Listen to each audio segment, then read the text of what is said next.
Usa ka tag-iya og jewelry shop ang gipusil patay sa suspetsadong nagmotorsiklo sa iskina Colon ug Panganiban ning Dakbayan sa Sugbo. Ani ang report.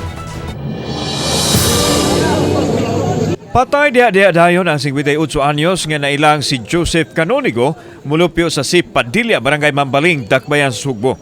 Sa investigasyon sa kapulisan, usa ka tag-iya og jewelry shop sa Dakbayan sa Sugbo ang biktima din siya gikan misakay siyahang motorsiklo. Gisundan na siya sa suspect og pag-abot sa traffic light.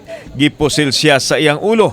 Doon na mga anggulo nga gisubay sa kapulisan sa posibleng motibo sa krimen. So, nakita natin dito may isa pang possibility, family feud, yung baka dito sa properties ng kanilang mamanahin.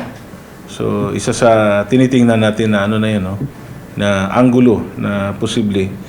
At saka ito sa business niya kasi ito siya mayroong opet sa jewelry shop doon sa Colon mismo.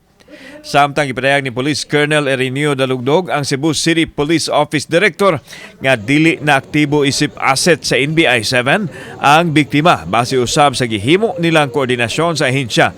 Busa, gipadapli na nila ang posibilidad nga adunay kalambigitan ang iyang pagka-asset sa nahitabo.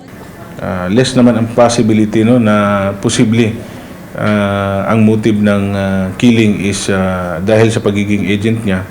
Because as per coordination sa NBI, he is not active sa kanyang gawain as an agent but he is more on yung mga logistical support.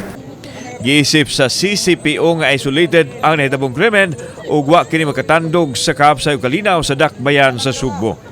Kauban si Clover Lumayag, ako si Alan Domingo. Balitang Bisdak.